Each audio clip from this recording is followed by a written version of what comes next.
Hoje o programa Diálogo Sem Fronteira tem a satisfação de receber a professora Helena Sampaio. Seja bem-vinda, professora.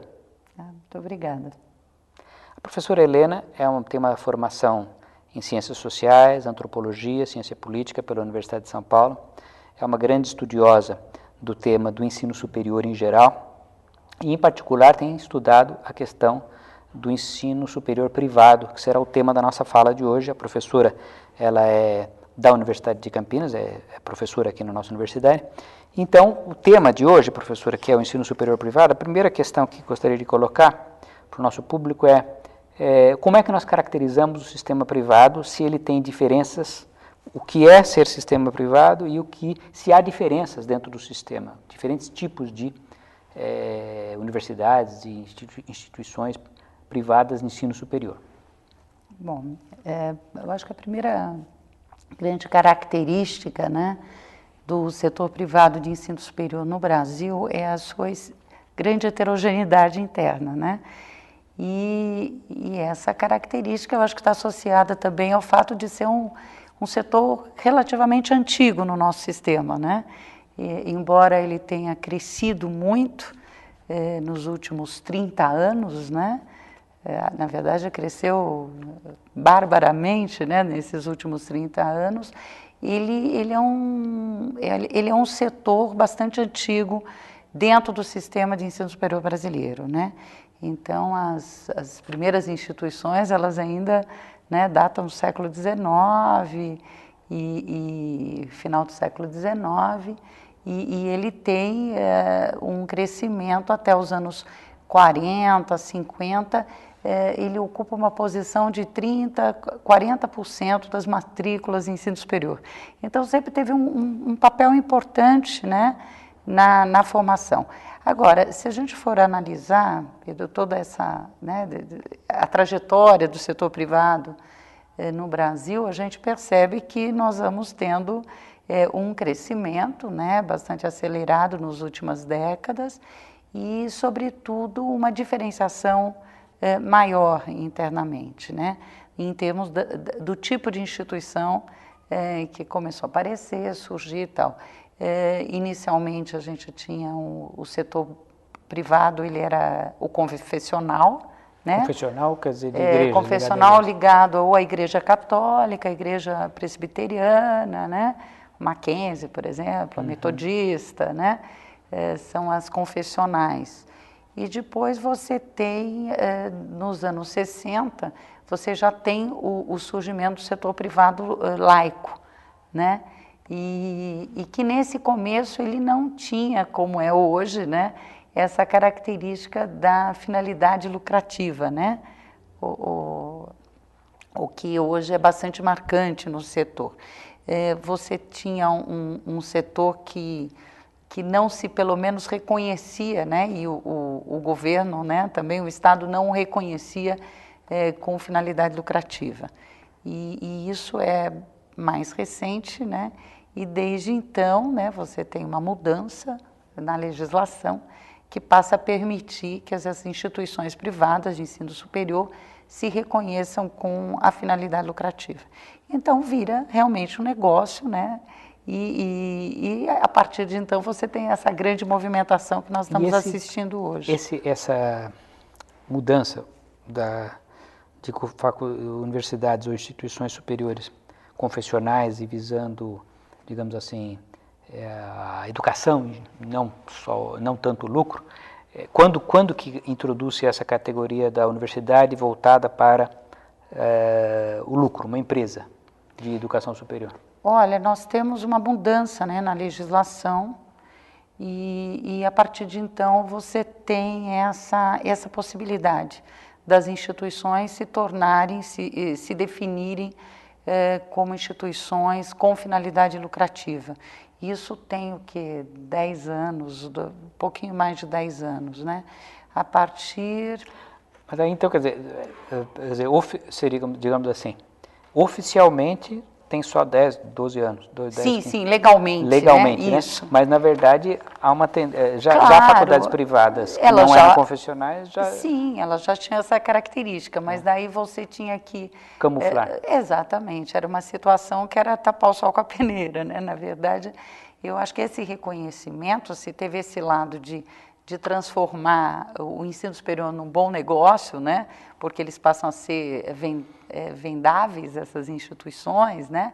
Elas podem agir na legalidade. Agir na legalidade. Por outro lado, seria uma grande farsa não admitir que essas instituições sempre tiveram finalidade lucrativa. Elas eram organizações, às vezes, familiares e, obviamente, geravam lucro. Você empregava, né, pessoas da própria família como funcionários, administradores ali da empresa, que não era empresa, né, da mantenedora, e o recurso você tinha que aplicar na própria instituição. Então, o que você tinha muito imobilizar o capital, então investir em prédio, e muitas instituições hoje que se tornaram grandes instituições de caráter lucrativo, elas tiveram esse período, quando não podiam ainda se manifestar como lucrativas, de ir fazendo essa acumulação primitiva do capital, que eu chamo, né? Então elas foram imobilizando capital, sobretudo investindo em imóveis, em terrenos, né? E isso virou um grande atrativo depois para elas serem vendidas, elas terem como sócios empresas internacionais de ensino superior, quer dizer, então esse período também era uma farsa, né? Na verdade, você tem uma grande possibilidade aí de acumulação do lucro nessa forma do capital imobilizado. E nesse período mais recente, então, com a legalização, o reconhecimento oficial de que as empresas são privadas para gerar lucro, o que a partir já temos alguns anos nessa direção, o que se verificou? Como é que estamos? Quais as modificações? Como nós estamos caminhando, né? Bom, primeiro a gente teve, eu acho que todo o sistema de ensino superior no Brasil, ele teve um enorme crescimento, né? Teve uma expansão de matrícula, de número de instituições. Só para ter uma ideia, assim, né? Em 1980, nós tínhamos 682 instituições privadas. Em 2000, eram 1.004. Em 2010, 2.100 instituições. Quer dizer, então é um crescimento incrível, né? Incrível. O setor público, ele cresce, mas ele cresce em menor número, né? Nós tínhamos 200 instituições e passamos a 278. Quer dizer, não há comparação. Não há nem comparação aí.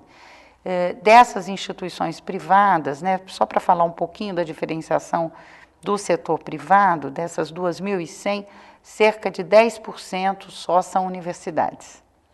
As demais são instituições isoladas, né? Então, embora tenha havido um crescimento das universidades privadas, né, nesse período, porque a universidade nós tem 200 e tantas hoje, 208 universidades privadas. É uma forma que elas têm maior autonomia de abrir e fechar curso, diminuir o número de vagas conforme a demanda de mercado e tal, mas mesmo assim as universidades, elas ainda são, né, minoria dentro desse setor privado, né? O que predomina são as faculdades isoladas, né, os centros universitários, que também gozam de autonomia, né, garantido pela Lei de Diretrizes e Bases, e então eles também têm essa modalidade de escolha de centros universitários. Agora, isso é a forma como a gente organiza as instituições do ponto de vista da estrutura organizacional, né? Agora, o que a gente tem de diferenciação também são as formas de governança, né? Como é que está o capital aí, né? Hoje nós temos algumas instituições, são conhecidas, grandes instituições que estão com o capital aberto na Bolsa de Valores, né? Fizeram um IPO, né? Outras, e daí, obviamente, quando tem um capital aberto, você tem também investidores estrangeiros, né? Capital internacional. Outras você tem, são franquias, né, que já atuam aqui no Brasil de outras empresas internacionais. Quer dizer, então você teve uma diferenciação muito grande também nessa forma de gestão. Você tem modalidades de ensino, né, não só ensino à distância, mas alguma coisa alguma coisa mais modular.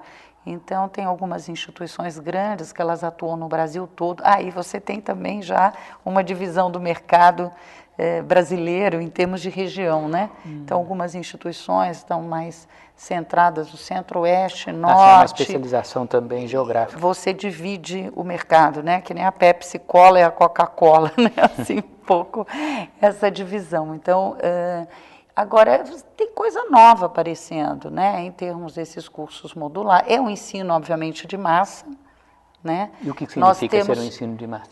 Ensino de massa é voltado uma quantidade de alunos com perfis muito diferenciados, né? Você tem um atendimento aí das camadas mais pobres da população que estão chegando ao ensino superior, né? Resultado de políticas aí de universalização do ensino fundamental, depois de crescimento um pouquinho do ensino médio, que ainda não é grande coisa. E então você tem esse público, né, uma demanda muito diferenciada, e essas instituições, elas procuram atender a essa nova população que também está chegando ao ensino superior.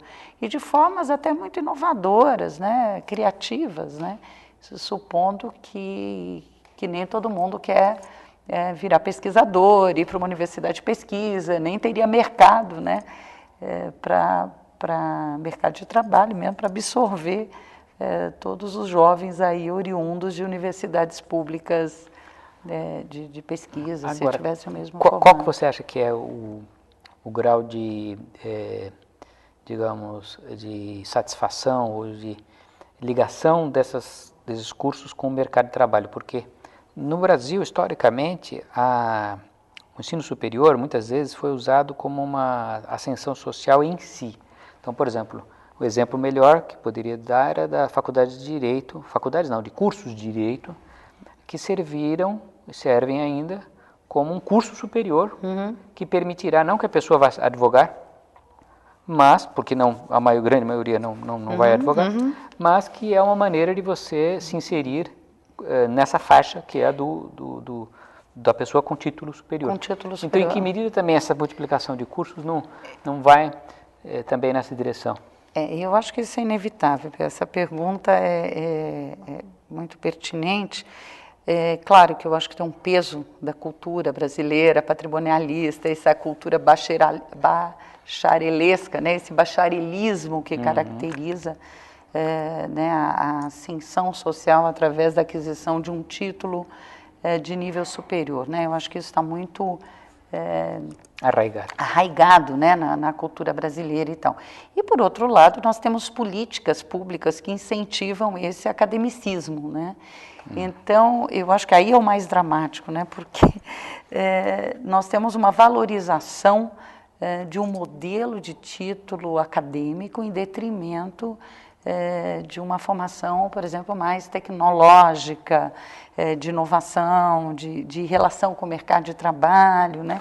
E a gente percebe isso, né, nas próprias medidas aí do MEC, as normatizações, que sempre tende a enquadrar os cursos, os mais diferentes cursos, nas mais diferentes instituições, para os mais diferentes públicos, dentro do modelo de ensino superior, que é absolutamente acadêmico, né, academicista, né, todas essas exigências. Então, nós temos uma série de novas profissões, né, de novos cursos, que eu chamo até são as carreiras de ofício, né, e que antigamente nem precisava título de ensino superior. Mas tudo bem, você tem essa entrada no mercado do ensino superior dessas novas carreiras que são interessantes, tem uma demanda de mercado, né?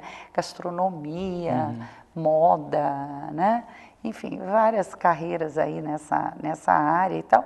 E cada vez mais, ao invés delas terem uma inovação no sentido do mercado, as exigências é fazê-las profissões acadêmicas, né?